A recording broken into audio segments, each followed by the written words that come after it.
So what sleeps in here is one that I've kind of always wanted to do, maybe call it a bucket list type deal. So get this box open and we'll see exactly what's inside. So I'm not going to make any kind of I'm not going to talk about the fact that I'm old. I recognize I'm old. Everybody should know that I'm not a spring chicken by any stretch of the imagination.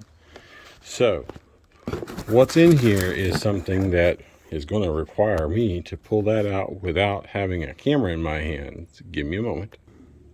Now the shop that sent this to me did a really good job of trying to protect this case as well as the guitar inside of it. So I want to give them a shout out later, but as of right now, I'm trying to get this out, and I'm going to have to do the same thing to this one I did with another one just recently. So taking this one out from the end.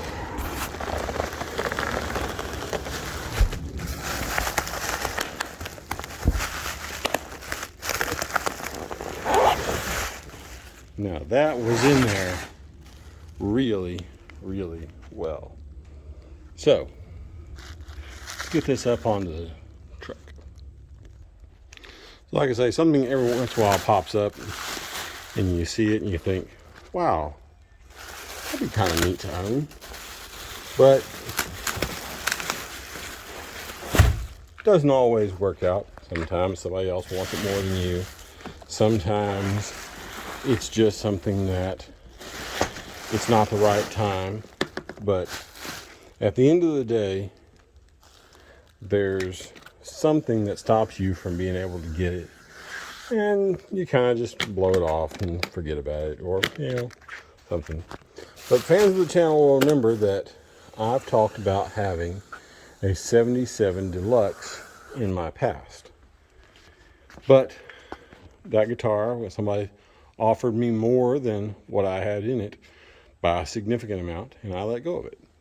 Well, this kind of harkens back to that, but also goes back to it being one from the year I was born. And that means it is a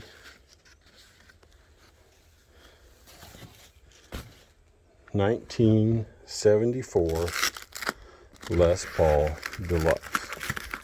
And this one is a very similar appointment to the gold top that I had that was a 77. And after looking at it, it really does make you realize how much these guitars have changed. And I am going to be really interested to put this guitar up next to the 2012 Deluxe. So, wine red, 3-piece, 74 Les Paul Deluxe. And it is mostly original from what I can tell and with the pictures that they provided. This has definitely seen some age. There's a lot of, the pickups though seem like they're in a solid condition for their age. The knobs may or may not be original. I seem to remember them. Oh man, the way the pots feel is just like the 77. I don't know if they just didn't change them over the years or what, but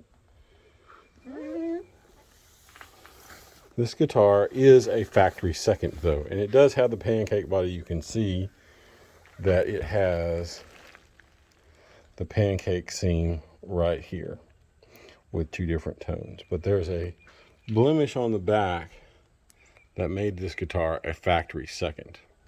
And I don't know that I really care, considering the fact that this guitar will probably sit facing another direction for the rest of its life.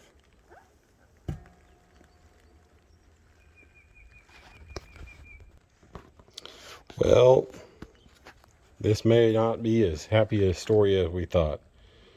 There is definitely a finish crack in this that was not disclosed, and I don't know. I'm going to have to put it under black light to find out if this is something from a stand or if this is something that is deeper. But before we do any kind of playing demos on this one, I'll have to see what I think it is, and I'll get a black light to it so I can tell a better story. But the guitar itself is in pretty good shape considering its age at almost 50 years old.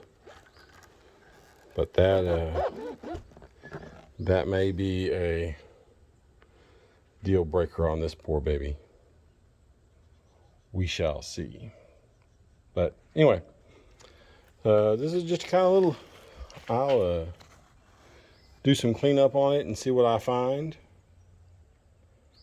But we're going to cut this video short because we found something that needs to be done. Well, that didn't go as planned at all. So, as you saw, we stopped the video, or I stopped recording at that moment in time because there was damage to the headstock. And the headstock was not broken as far as I could tell, like all the way, but it was definitely cracked in a way that looked very much like it was not going to be stable forever. Now, I did take a moment to tune the guitar because I wanted to see if it would open that crack up, and it did not seemingly open the crack up, but it was still something that was not disclosed when the guitar was shipped to me or was sold to me. So with that in mind, you can file that under some damage that was given. It was, like I say, the guy took the guitar back that had sold it to us. The guitar was a pretty expensive proposition because it was made in 1974.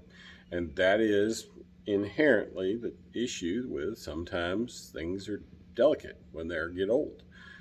Guitars, not always that way, but sometimes they are. And that one must have been one of those.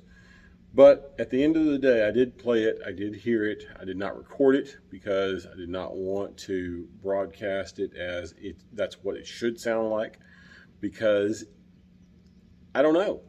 I don't know if the intonation would be off or any of that stuff, and I didn't want to run the risk of damaging it any further before sending it on its way back to the original owner. With that in mind, it is one of those moments where I played that guitar and it didn't have the same mojo as my 77 Deluxe had. And that's sad because I had a 77 Deluxe at one point, and the way that guitar sounded and the way that guitar played was just different.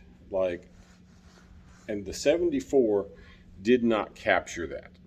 I don't know why. I don't know what the situation on that is. I can't tell you the specifics of the pickup readings or anything like that on the 77 because I never thought about that. I just thought, hey, this is a 77 Deluxe and I'm playing it. It sounds great and I love it. And then one day somebody said, hey, I'll offer you 3 times what you have in the guitar for the guitar. And I could not say no because at that point in time I was still kind of a starving kid with a seemingly expensive guitar.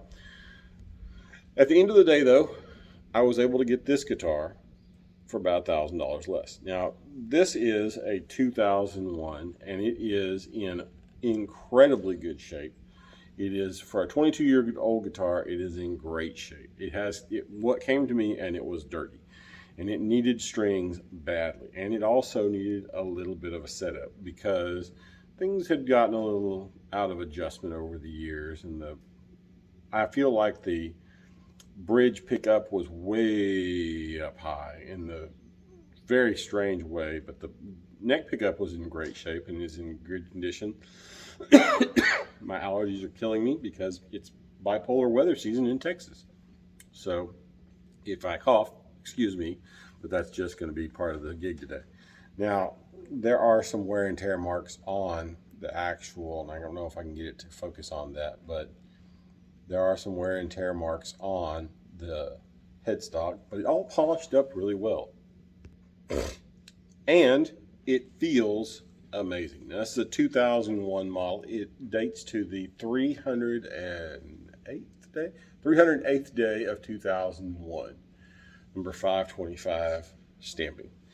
So, with that in mind, it is a great guitar, and it sounds almost exactly like what the 77 did. It's like a cross between the 77 and that 74.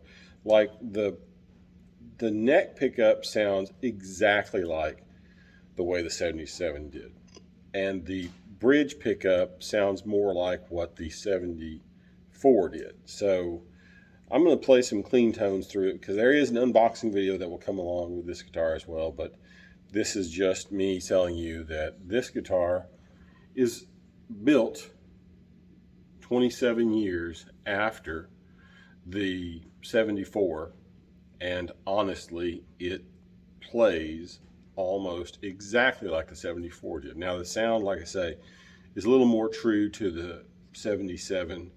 My 2012 really has a very similar sound to the 77 as well, and I don't know what the difference on that is. I don't know if it's the pickups, but it also could just be something else about the way that they changed it over the, because there's 11 years between this guitar and the 2012.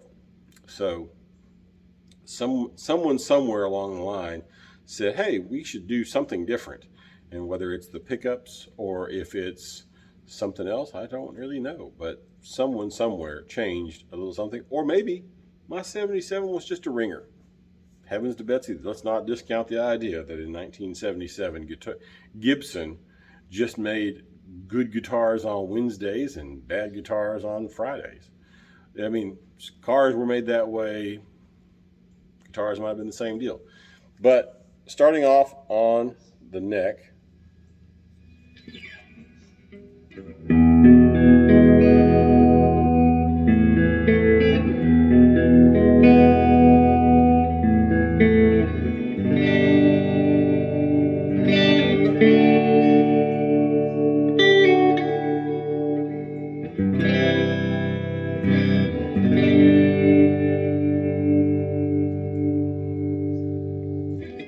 onto the bridge. Now this is the one that sounds more like the 74 did. It could be something with the wine red, could be something the way that I reset it up, but I definitely think that, and I want to point something else out. I did not change the setup on the 74 when I played it. I just put it in tune and then strummed. So the way it sounded and the way it played, like I say, I'll say this, the neck profile on the 74 and the neck profile on the 77 did have a very similar feeling to them. So I don't think anything changed on that, but that's my own. And it's been a long time since I had the 77. Could just not be remembering it right, but it sure did feel, they sure felt the same. Anyway, bridge pickup on the 2001.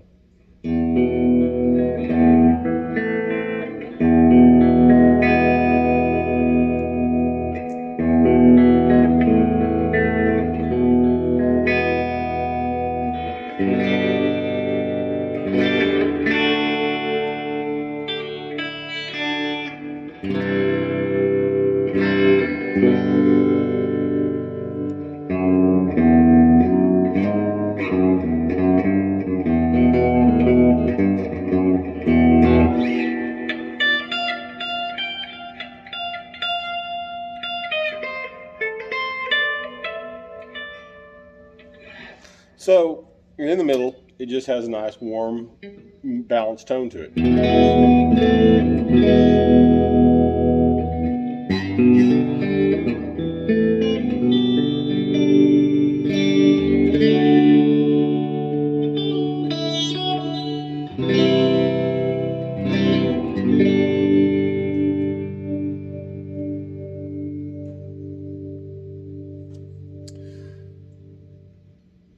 after playing the 74 and having played the 77, there's a very high likelihood that the 77 that I had was maybe not necessarily a ringer. It had been cleaned up by Kevin Perry there at Great Southern Music outside of Houston, Texas.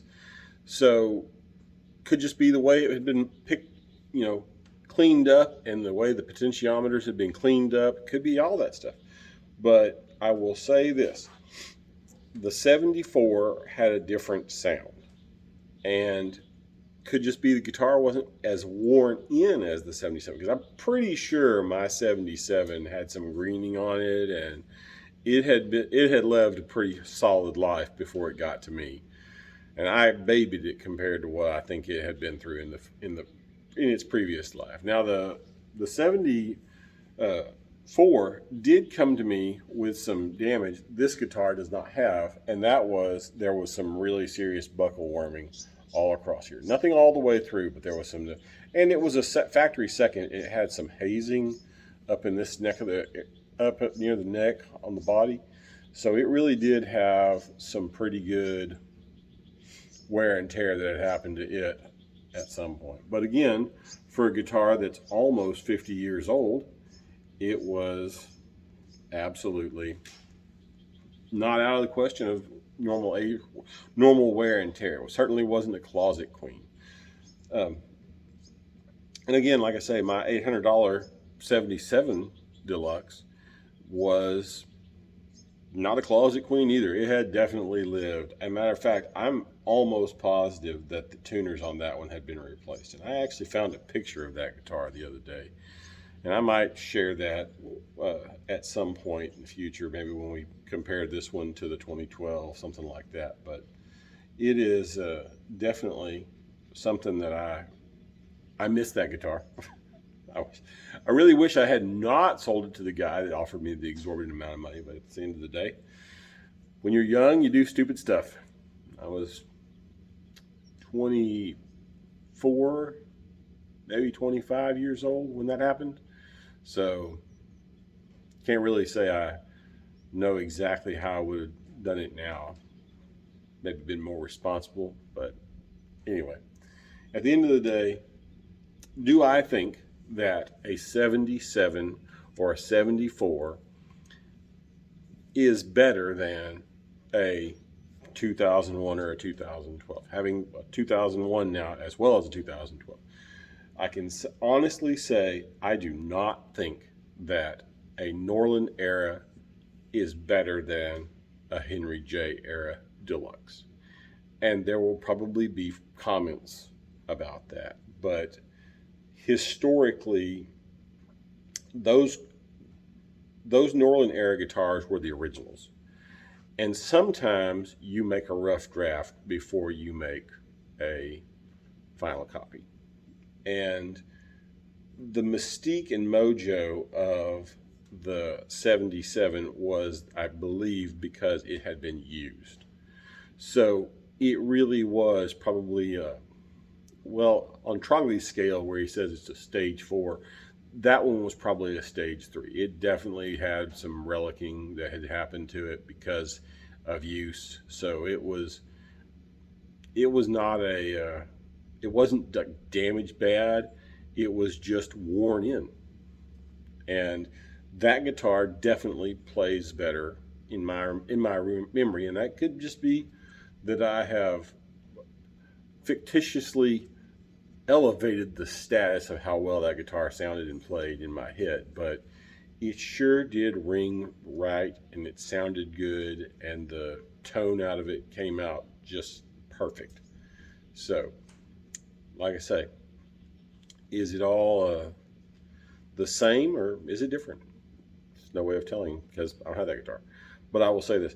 When I play the 2012, it gives me the same vibes. It has very similar sound. I've adjusted the pickups to be more like what I think it should have been for the 77. So that guitar has a different setup. So,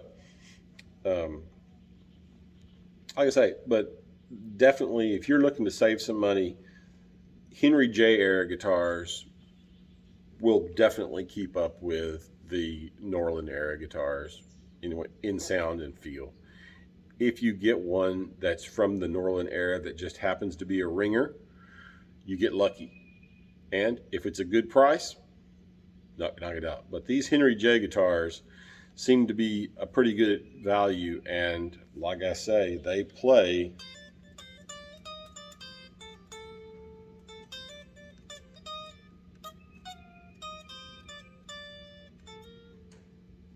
just as good. And like I say, this guitar and the 74 feel so similar that I'm happy to wind up with this one, because this one has a much more active top on it. Now, the other one was a 3-piece. This is a 2-piece, but I will say this, the top on this one is just outstanding. It has a lot of gorgeous figuring on it, and I might have to keep this one just because of that. But at the end of the day, this one may wind up for sale, because do you really need it? How many deluxes do you need? I say that, and then I have like 3 classics, so whatever, and standards, let's not go there either. So, like I say, this is there. There will be an unboxing video that goes along with this guitar and a full sound demonstration. But like I say, at the end of the day, the way this guitar sounds versus the 74 is very similar, with the bridge pickup that having adjusted it to where I think it sounds more like the 77 did. So,